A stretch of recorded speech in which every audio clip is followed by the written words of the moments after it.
New Thought Media Network. We are a global broadcast network of positive music, media, and entertainment, inspiring humanity's evolution along the journey of enlightenment and creating a world of love, peace, empowerment, and prosperity for all.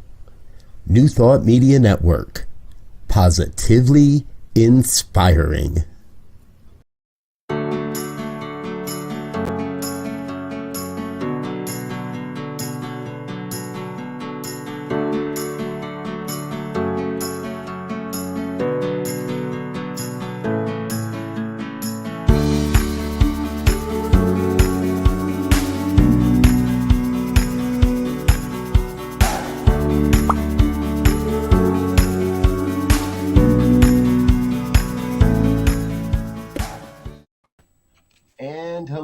Again, dear ones, Reverend Robert with you here on the New Thought Media Network. It's Monday, 11 o'clock on the Mountain Time Zone.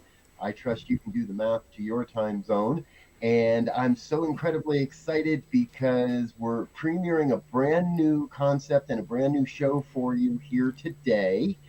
As you may have noticed in the pregame role there in the pre-movie, I've got Reverend Bill Marchiony with me and Carol Lawrence. They have a podcast that they do every week and have been doing for a while now called Practical Prayer.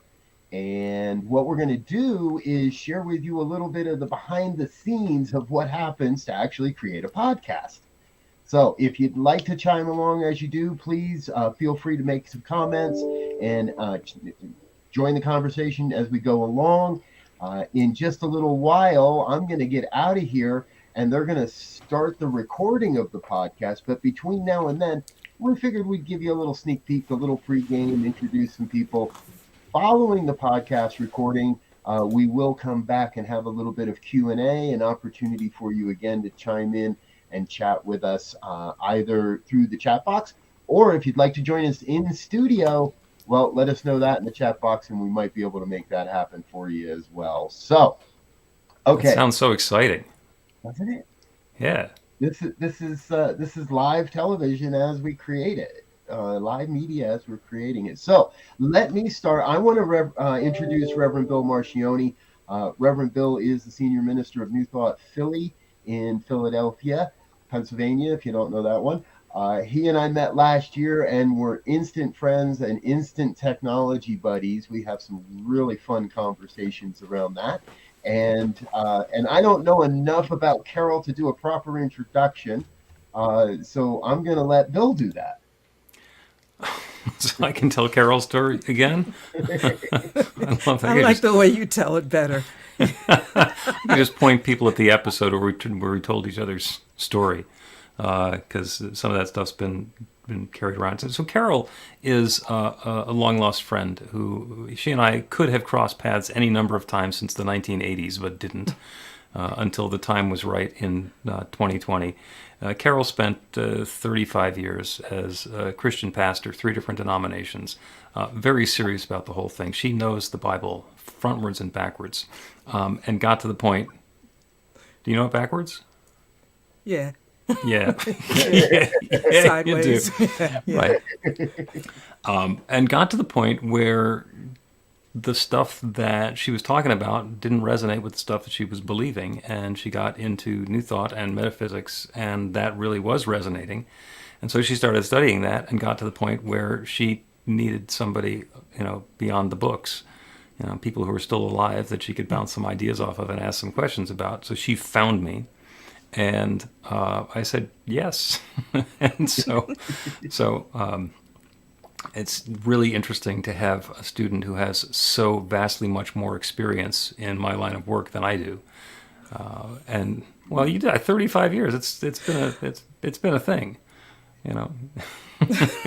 You've left more churches than I have. I know. I'm not sure if I'm supposed to be proud of that or not, but yeah, that's how it is. Yeah. So, and we decided after we'd been doing classes and talking, and Carol is getting a degree from Emerson Theological Institute, and I'm, I guess, your sponsor, mentor, or supervisor, or something. teacher. And so last summer, maybe last spring, we decided, well, let's do a podcast together and talk about practical prayer and what it means and what it brings on. And I've been wanting to do something like this forever, but the reason that I didn't was because getting me to just go onto a podcast and talk about New Thought every week, well, that's what the Sunday Talk is, pretty much. I can pontificate about that. And my daughter's also in media, but she grew up in this teaching. So even though she's got a cynical attitude, she couldn't she couldn't disagree with the philosophy enough or have a different perspective enough to have the show be interesting. Plus, there was all of the challenges of working with your kid. But anyway, and the balance that we've come into with me and Carol is that she brings that traditional religion perspective. And I mean, the most telling interchange we ever had is she said, "What's the difference between a practical prayer and a regular prayer?" And I had to think for a second. I said, "Well, I don't know anything about regular prayer." I got into this whole thing with spiritual mind treatment. That's the first one that actually worked for me. Before that, I was 12 when I left the church that I grew up in. So that's been a lot of the richness in the podcast and the conversation. Wonderful. Carol, what's it been like for you working with a young whippersnapper like Bill here, who, theologically speaking, what's it been like for you to be on this journey of a podcast? First of all, it's amazing. But let me just wind back to how we met. Reverend Bill says then, I found him. I didn't find him. And this is me going forward. I talk to spirit. And I said, I need somebody with flesh on their bones, because I've been hanging out with the Ascended Masters for a couple years now. I absolutely love them. They are in a council. I meet them at the boardroom and however you can imagine that. But I kind of need somebody that can just answer a direct question. And that very day is when Bill Marchiony came up on my Facebook timeline. So that's why I said I didn't find him. Spirit brought him to me because I asked. So now that's the only little twist I want to put on that. And what it's been like working with him is incredible, because I bring, as he said, a wealth of experience and knowledge. Whether it's true or not, I bring it. But I also bring an incredibly open mind. So whenever he says something that is not particularly consistent with what I believe, I just say, cool. I just suck it up. I take it in and I work with it later. And so to me, this podcast is an opportunity to learn, and I've asked myself a couple of times, this is funny, should I agree with him on the air? If I don't agree with something, is that my role here? And I figured, well, if I did, he could handle it. But I would prefer to listen and contribute in a different way, So I'm like getting a free education, I get to learn every week. I get to talk to the teacher like everybody else has to raise their hand. And after the class is over on Zoom, do you have 5 minutes? I don't have to do that. Hey, so I am just privileged to have access to the teacher. Wow. Yeah. Okay. I know that feeling. When I first got into this philosophy, I was lucky enough to have a senior minister that was available and open and liked me. So I could drop in almost any time and get a 5 minutes and an answer or whatever it might be. It's a very valuable thing. Cool. Yeah. Make another comment there. Yeah. Well, go ahead. You are free at any point to say, "What a load of crap! That's not true," and we'll take it from there, because that's if it's true, it's true. And if I am not explaining it well, or if I got a concept that's out of alignment, then I want to know. I'm not sure about, I've been wrestling with this word truth a little bit, not recently, but, all my whole life. True is what's true for you. And you don't know really, what's true for you in the moment, but you need to listen. You need to be able to listen to know other truths, to find out what your truth really is. So you may say something and I'd like turn it over for a few days even before I decide that's a load of crap. Or, and I can't remember. So you're the same thing, but on delay. On delay, absolutely. Okay. I'm All on right. delay. That's fine. I can just see the text. Regarding Tuesday's conversation, I think you're full of it. Well, folks, it sounds like we're drifting into what should be today's content on the podcast. So we're going to do a couple of real quick things here. We've got a big, huge welcome to both of you from our executive producer and the man that keeps all the tech running in the background. Our own Diego Reyes is welcoming you guys to the New Thought Media Network family. Hey. So we are very, very grateful that you're with us. If you're watching live or on a replay, folks, please feel free to share the broadcast. I've just dropped a link into the chat box that'll get you to the podcast. Now, don't click on that yet, but that's there for you later when you want to find the other episodes to today's broadcast. I'm going to slip out of the way, let Reverend Bill take the controls. If you would, please enjoy, kick back, relax, and this is you get a chance to see how a podcast is really created. Thanks, Robert. Thank you, folks. Have a great time. So, Carol, before we start rolling the podcast itself, there's one thing that we do every week before the podcast, which is where I ask you if we have a topic and if you want to tell me what the topic is before we start the recording. So I know that you have one because I already asked that. Yeah, but I don't know what it is. You want it? Okay. The truth about God. And it kind of relates to what the talk was on Sunday. Okay. Okay. The truth about God, is that with a capital T, truth? I always put truth in small t. Okay, well, it's individual and personal. Okay, so for anybody who's watching along, this is what happens when we do the podcast. This is not going to air this week because what we do is we do the post-production and the audio and put it all together and tidy it up, send it over to Bosnia so we can get it back. So there will be a bit of a delay, but you get it first. A practical prayer is a prayer that works. These discussions between Reverend Bill Marchiony and Carol Lawrence dive into the details of how it works and how to work it. Reverend Bill is a New Thought minister and the author of Practical Prayer for Real Results. Your new life begins with a new thought. Carol Lawrence is on a spiritual quest, finding the New Thought teaching after decades on the pulpit in 3 different traditional denominations. I've got some questions. Together, they're exploring the philosophy and activities that come together from many of the world's religions to create the practical spirituality that is New Thought.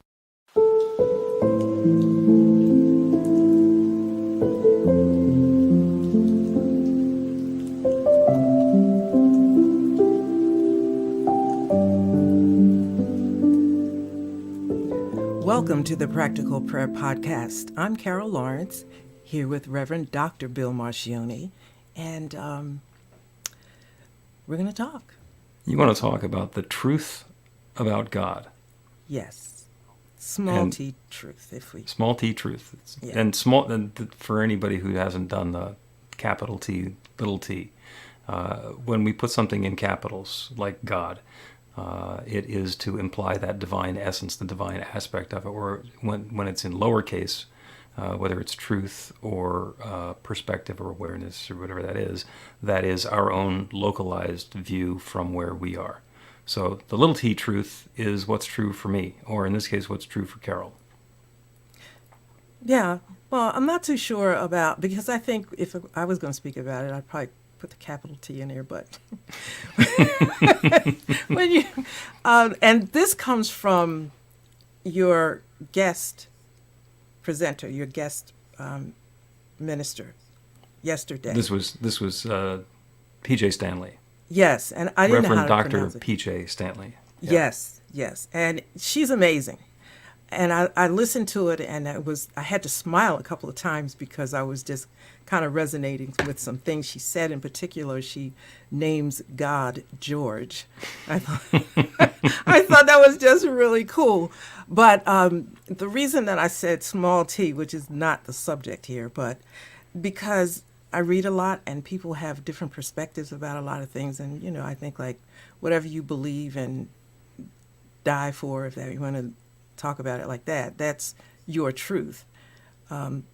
So if I agree with it, I call it capital T, my truth, Okay, your truth. Yeah, so I'm like, subjective about this.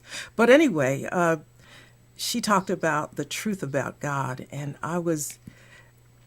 what intrigued me about that is that you publicized what the talk would be maybe almost 2 weeks ahead of time.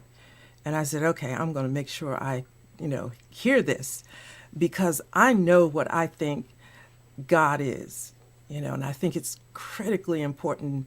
To me, that's the pre-step to the first step of practical prayer. You could talk about God, unity with God, but you first got to know who God is and blah, blah, blah. And I thought, okay, I know, and I think this is so important to me. Let me hear what somebody else has to say. And I came away with, first of all, what a wonderful, beautiful talk. But what's important to me may not be the same thing that's important to somebody else, yet it is the truth. Mm-hmm. Does that make sense? Absolutely.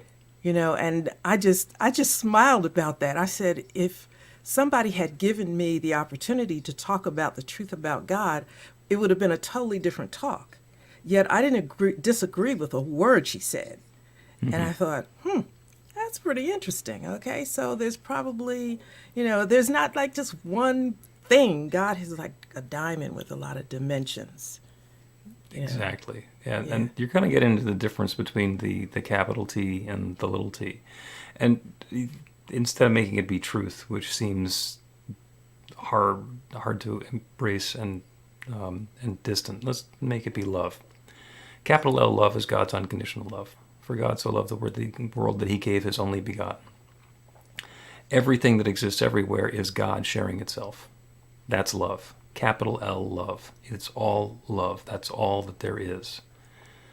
Lowercase love is the love that we experience, the way that we love other people, the way that we engage in a loving manner, the way that we are experiencing love in the world. And that's very much an individual thing. So we can actually put love into the same sentence twice, capitalized two different ways, based on what it is that we're meaning. One is the divine aspect of it, and the other one is the personal experience of it. And that winds up being key in a practical prayer, also known as spiritual mind treatment, because the first step is to identify and recognize that divine power and presence.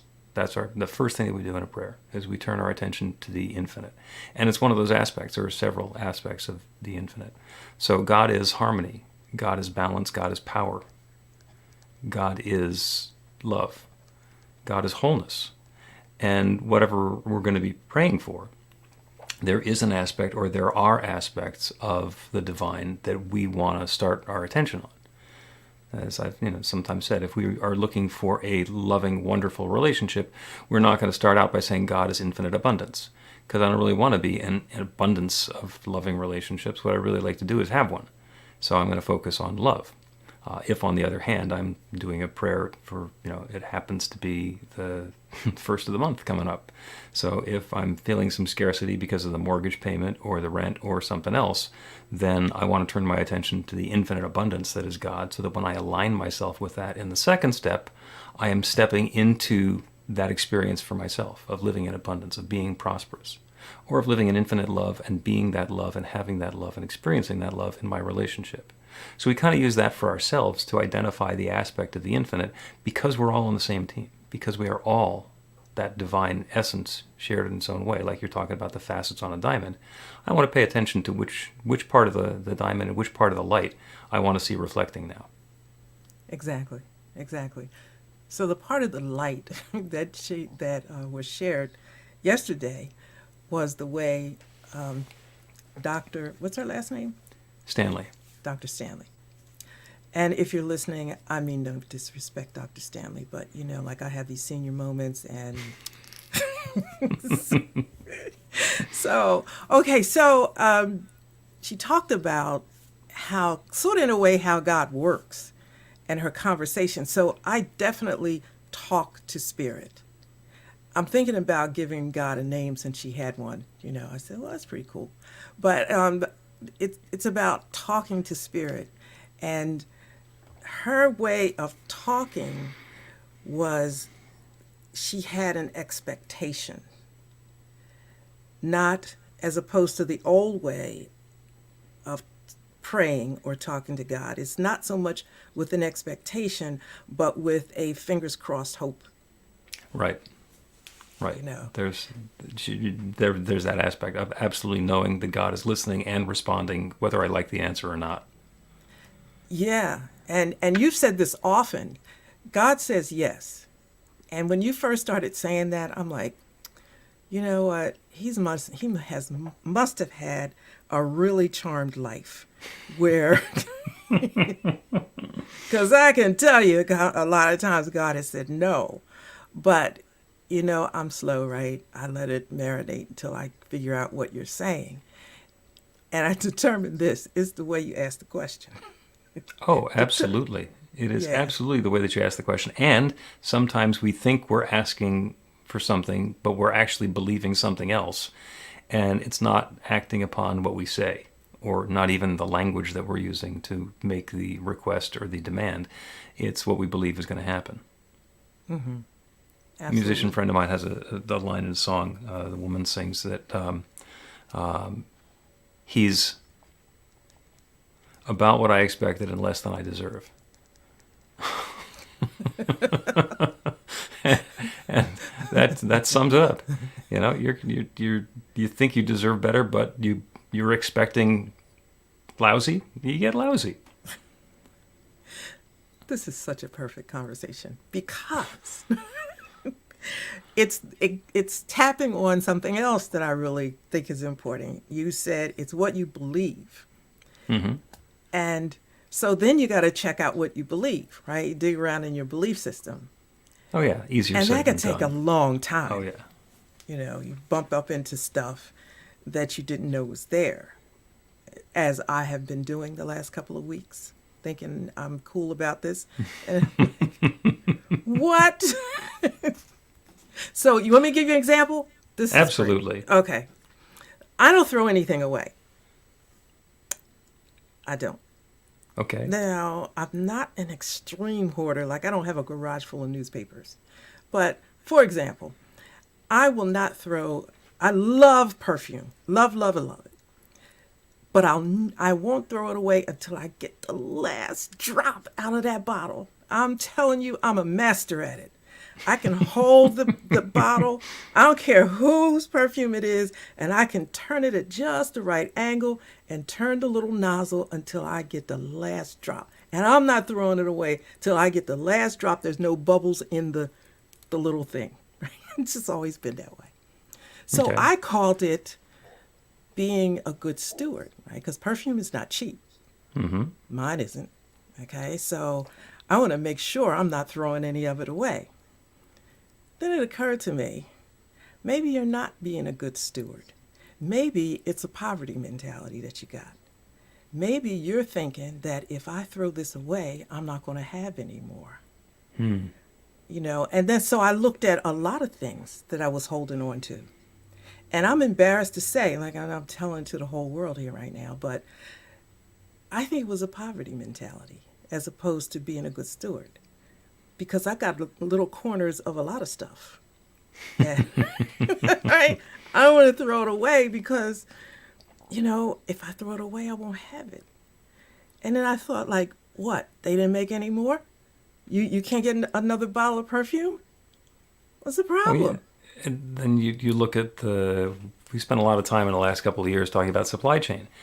By letting go of that bottle of perfume and getting another one, you're inspiring and motivating the perfume company to stay in business. If you manage to stretch that one bottle so it lasts the rest of your life, you're never going to buy another one. That's true. That's about getting in the flow. I mean, and there are so many different ways to look at it that the perfect example. You can look at the circumstance and the situation and say, oh, this is me being a good steward. And then when you dive into your belief system, say, this might have something to do with a lack mentality or a poverty mentality. And it's not until you dive in and consider all those possibilities and realize, no, I really feel good when I use the last of it there, because when other people don't, I find that to be wasteful. it could go either way. It could go either way, but the response that the universe is giving you, what God's going to do based on your belief, is not going to change based on what you say your belief is from day to day. You think not? No, I think it's your belief. Yes, it had been, but I challenged it, and I didn't like. I didn't like the answer. I think if the answer had been, well, yeah, this is really a good way of, not just being frivolous and, not respecting the way you spend your money. But it wasn't that. And I figured it out by so many things I looked at. The little corner of the powder, the little this, the little that. And I'm thinking, what is wrong with you? And that's like when you start asking yourself questions, that's it. Like, what are you scared you're not going to be able to get more perfume? Or you already got 2 backup bottles, because you bought 10 when you got it, right? Not 10, yeah, but, it's time to let the flow happen. Yeah, so, and you're talking flow, and I respect that. I'm talking about being scared. Right. Of not having it. Yeah, let's take a break, and we will come back and talk more about poverty, prosperity, and perfume. Learn to put practical prayer to work in your life. The steps are simple to learn and let you begin to get real results to create the life of your dreams immediately. Reverend Bill Marchiony's widely acclaimed book, Practical Prayer for Real Results, gives you a clear summary of the New Thought principles behind practical prayer and the series of easy-to-understand steps found in the most effective prayers from religions and spiritual practices all over the world and throughout history. Practical prayer is not a replacement for your religion or practice. It's a technique to make the work you do in consciousness even more effective. The book includes 40 prayers on various topics that you can adapt as needed and use as your own. Practical Prayer for Real Results is available in paperback, Kindle, and audiobook on Amazon or at b-the-light.com. That's b-the-light.com.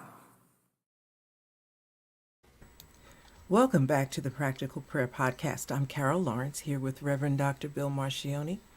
And we're talking about poverty, prosperity, perfume, and other P's. And the thing that comes to mind is that when there is a yes or no question, it seems like there are only 2 answers. The answer could be yes or the answer could be no. But when we dig into our belief system, as you're pointing out, the answer could be yes because I want it, or yes because I'm afraid of saying no. Or the answer could be no because I don't want it, or no because I don't believe I deserve it, or I'm afraid of trying to say yes and the possibility of failing if I do that, and all the rest of that. So there are multiple versions of that yes or no response. Yeah, and because of that, I think we owe it to ourselves to wrestle with it a little bit to see which response is appropriate and which one, better than appropriate, which one is driving you at that time. And talking about the perfume piece, when I realized what was driving me, I can close my eyes and I can see exactly where I was standing when it hit me. What's really driving you? And I thought, I wasn't aware of that.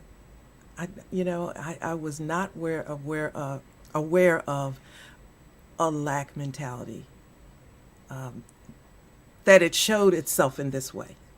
I might have expected it another way, but it showed when you have something. I guess it shows in a lot of different areas, and it just happened to show that day in that area. And I was not willing to consider other possibilities when I realized what the truth was, even though the truth was not really flattering. Well, yeah, and that's where transformation happens, because the truth, capital T, is that was the story all along, is that you are engaging with a lack mentality and telling yourself another story, well, this is my truth, little t, on top of that, and explaining it and describing it and defending it and whatever else you were doing with it. And that works right up until it stops working. and you get an insight or a glimmer of, oh, I'm doing this thing instead. Maybe I don't want to be doing that.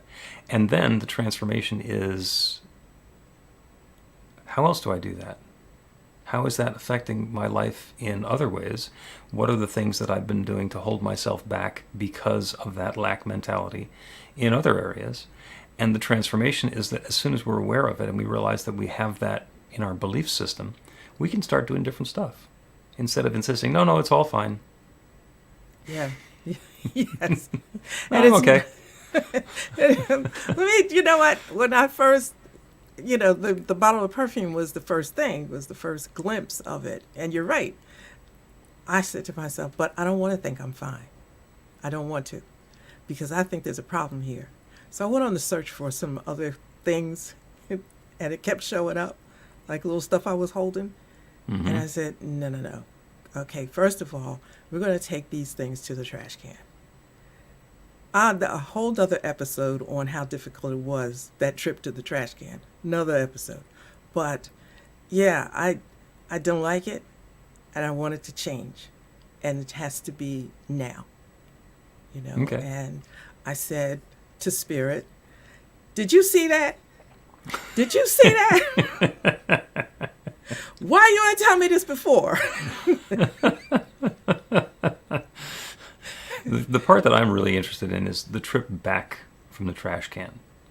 After you had taken this lifelong tendency and this collection of stuff and made it change and put it in the trash. Once you had it in the trash, even though you're kicking and screaming going there, what did it feel like walking away? It felt absolutely terrible. It did. I wish I could tell you I felt this freedom and release. I did not. As I walked away, I actually turned around and looked and thought, should I have done that? Maybe I should, And one other, because something else came to mind, I'll buy something if the container is lovely, because I like glass bottles that are very pretty. And so sometimes I might buy something I don't even like because the bottle is fabulous. Okay, so I thought, maybe I better check to see what the bottle looks like that I threw away.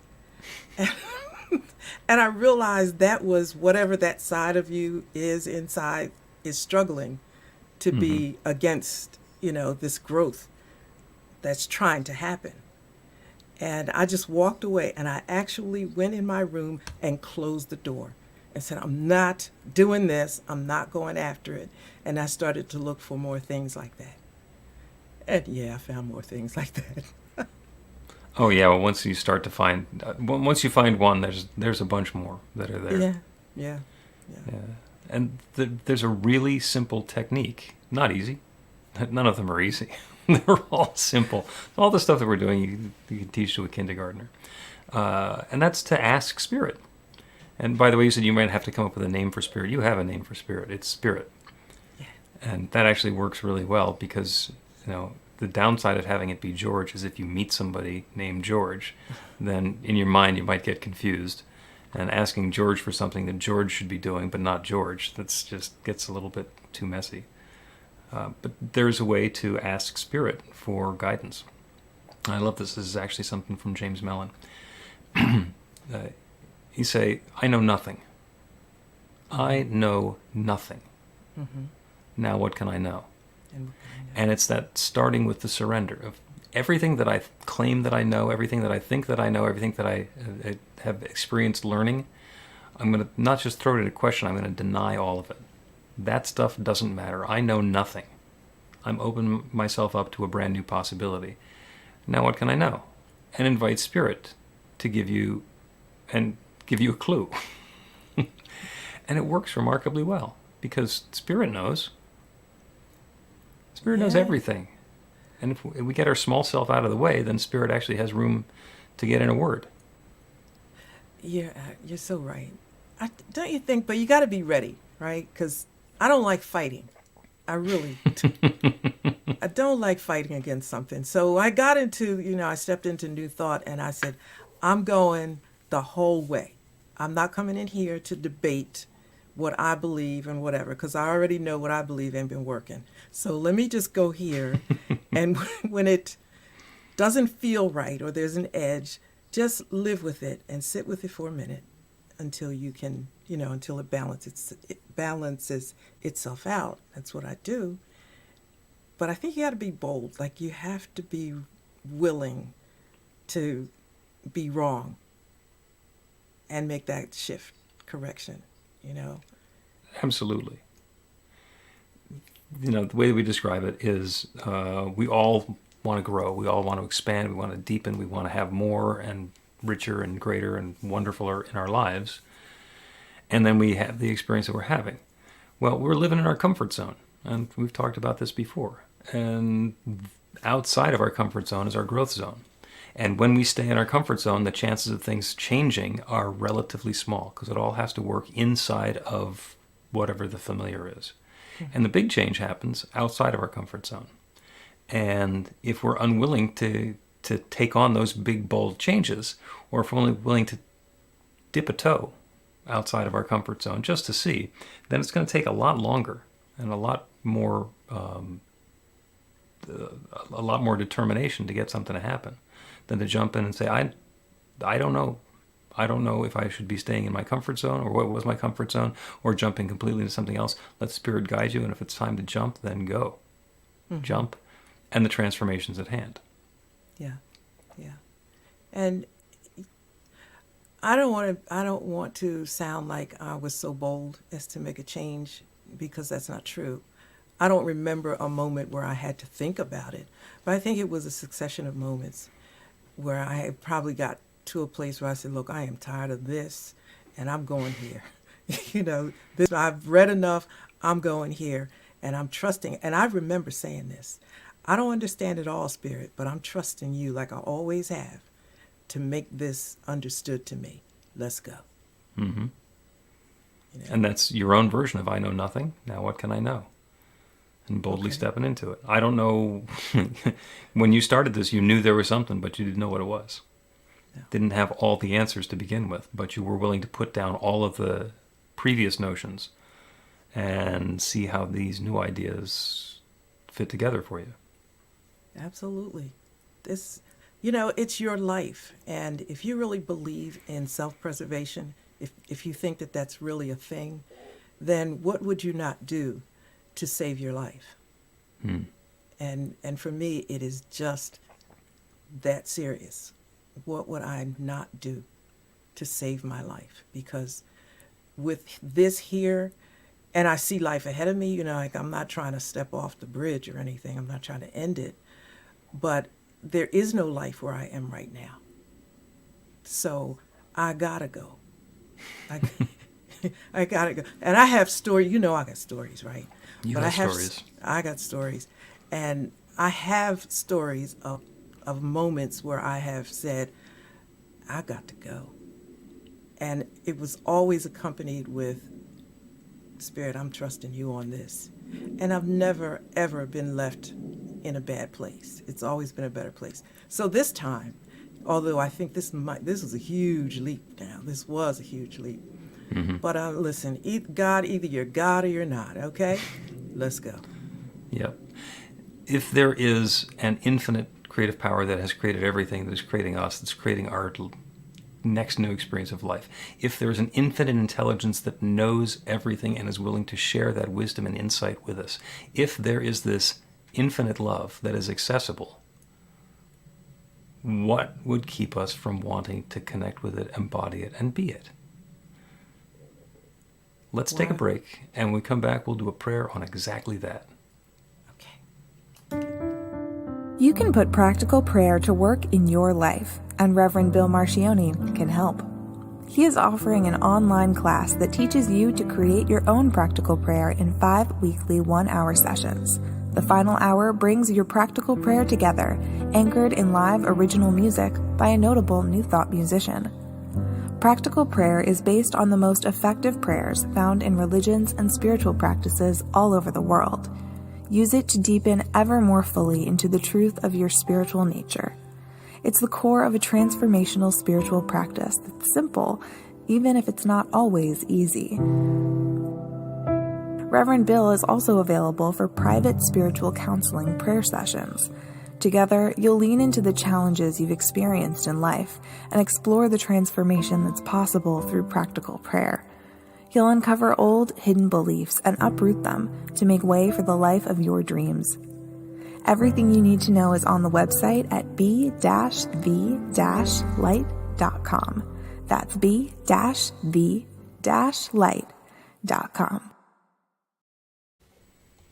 Welcome back to the Practical Prayer Podcast. I'm Carol Lawrence, here with Reverend Dr. Bill Marchiony, and let's continue. Yeah.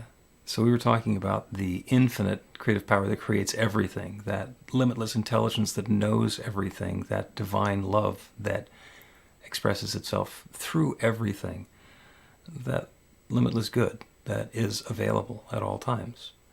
That's the way we describe God. That is the infinite creative power. So if that's available and we're part of it, then all that good is available to us. So we're going to do a prayer about that. We're going to do a prayer opening ourselves up to that infinite presence that is within, and let go of our attachments to what we thought we knew and the hoarding that we thought we needed to do, or the limitations that we'd been living with previously, and partner with the infinite and let that bring something new into being. So let's take that into prayer. If you're comfortable and it's safe to do so, go ahead and close your eyes. So go within. And there's nothing special about going within, but turning away from the evidence, the specifics, the details in the world around us allows us to let loose the distractions so that we can open ourselves up to that divine awareness. And let go of the judgment, the thinking, the experience, the things that we think we know. Take this affirmation for yourself. I know nothing. And this claim, now what can I know? And as we take that even deeper in prayer, we can once again recognize and realize that there is one infinite creative power, one divine love, one infinite intelligence, one source of everything that exists everywhere. We call it spirit, we call it nature, we call it the divine, we call it the Big Bang. And you call it George, you can call it the turtle, you can call it anything you want. It is that one from which everything flows. Everything is that one expressed in its own unique and specific and special way. That includes me and each one who is within the sound of my voice, everyone hearing this prayer right here, right now. Each a divine and perfect expression of that one, an expression of God's love, an instance of the divine intelligence, that one mind, which is accessible to and for each of us. I know nothing.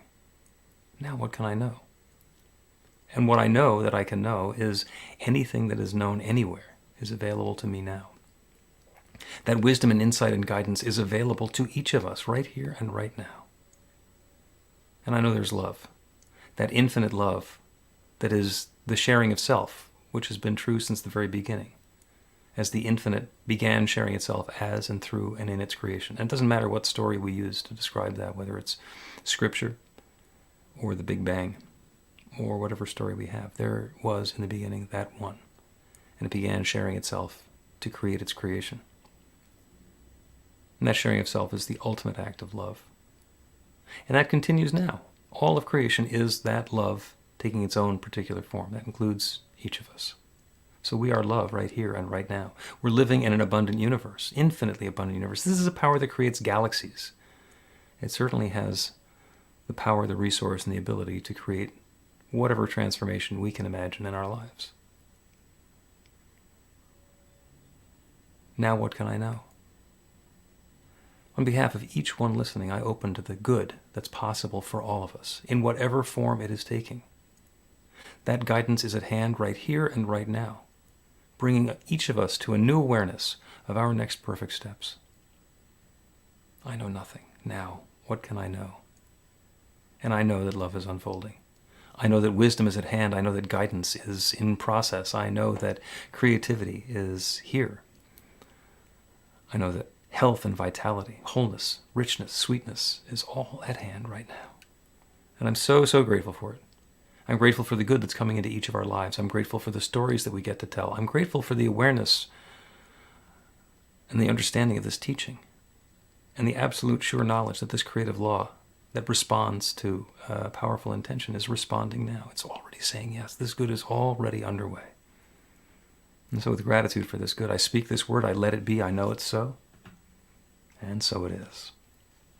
So it is.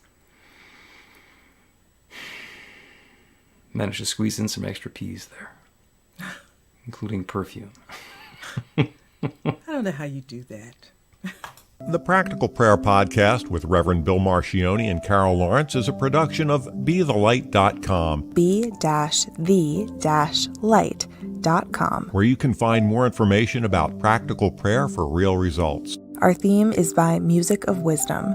You can learn about the spiritual community of New Thought Philadelphia with daily guided meditations, Weekly celebrations of spirit and Reverend Bill's classes in practical spirituality at newthoughtphilly.org.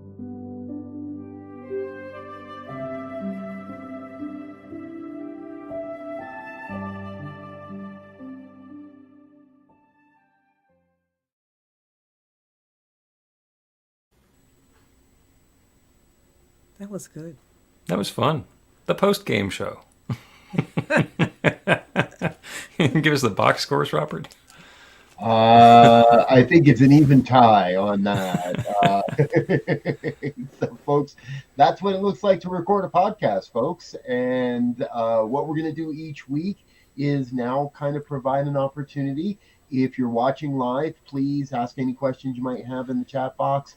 If you're watching this at a later time on a replay, you're more than welcome to ask questions as well. I know that Bill spends many, many late nights just hovering over his keyboard waiting for your comments so he can respond to you. So please do that, and we'll make sure we get back to you as well. Thank you, Robert. Yeah, all my contact information is at BeTheLight.com with the hyphens in it, B-the-light. And that's the easiest way to get a hold of me. Yes. I have a quick question. Okay. What's it like now? No, you've been doing this podcast. I think we've got 37 or 38 episodes up on the page. What's it like now knowing that people are watching you as you do it? For me, not much different. I mean, as I told you before we went on, I put on a sweater instead of a sweatshirt. But, that's about the difference as far as I'm concerned. Carol has a new background, even though the guy with the lawnmower seems to be back at it. Yeah, he is. Did you hear that before? A little bit. I'm sorry. He's passionate. He is passionate about mowing the lawn. Absolutely. Even though the grass isn't growing right now, I don't think he's out there. So, what's it like? I have so many things I'm paying attention to. So I just okay, I did my hair. I got on a clean, I found a necklace. I put that on. That's cool. Pay attention and just, I don't mean it to sound like I'm working, but I do pay attention to what's being said. And you have questions, I write down my questions too. Beautiful.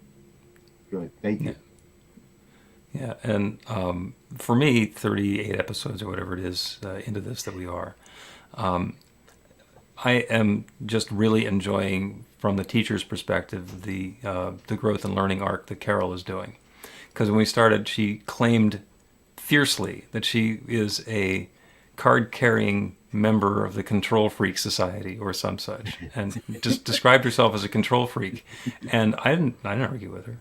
I'm not going to argue with it, but I know that it doesn't work because the infinite is in control, even though it lets us think that we are from time to time.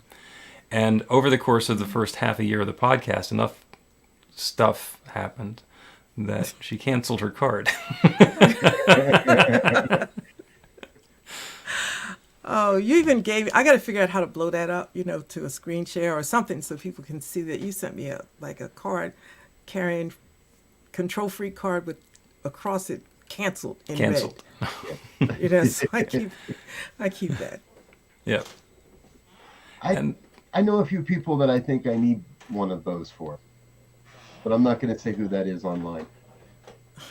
Well, and as I intuitively knew with Carol, telling them that they need to give it up doesn't help. They get to come to it themselves. Yes. It's the roots go deep, man. Yeah, yeah, but it's also, my understanding and experience is that it's incompatible with the fact that the infinite is in control. And the illusion that we're in control is something that eventually we either get to outgrow or it's going to stop our growth. Mm. And it's learning about the infinite in a bigger way. Because when I think about those that are control freaks, for whatever reason, I mean, we have all come to that place, those of us that are willing to admit it, we all come to that place in a different way. And so the challenge to get rid of it isn't just throw the card away. But for me, with the teaching of New Thought and understanding how God works in a different way, it made it easier, not easy, but easier to surrender the card, and really not want to take it back. But it wasn't easy. Mm-hmm. It was not. No, there was an unfolding process in that. Look, I needed proof, man. I needed proof that if I let it go, certain things that I'm used to handling will be okay. And it really wasn't enough to say, God's in control, because I could have said that. But it was the teaching process that, you took me through. I don't know if you had it written down or that's just how it goes. The process includes some experience that I believe Spirit brings in front of you into your space. And you can see that it is okay. That I can say, okay, Spirit, you, like the perfume we were talking about earlier. And I said, you mean you knew all this all along? You ain't let me know? Yeah. But, it's like, I guess Spirit said, well, you're not ready for this yet. When it's time, it's time. So, yeah. It's like that great line from Jack Nicholson in A Few Good Men, where Tom Cruise says, I want the truth. He says, you can't handle the truth. Right. You can't handle the truth. I'd be happy to give it to you. But It's like, and when we're not ready for it, it doesn't matter how loud somebody screams it at us. We can't handle it. You can't So hear we're it. gonna go along with something else. Yep. Yeah. Exactly. All right. Robert, thank you so much for having us on New Thought Media Network. This has been a blast, and it gives us the opportunity to do this on a schedule rather than kind of starting whenever. Yeah, and I promise I'll get here earlier. I don't want you to think I'm not showing up. I promise. Well, I didn't get to doubt. It got too exciting. I didn't get to doubt. Okay. Yeah, never doubt. Okay. Well, folks, thanks for being with us. I am Reverend Robert. This is the New Thought Media Network. Reverend Bill and Carol, it's great having you with us. I am incredibly excited to see where this program goes and where it takes you and where you take us and all the different ways it's going to get to be together. So, folks, we're going to get out of here for now. Before we do, though, let's take just a quick moment to say thank you to those that make this network possible.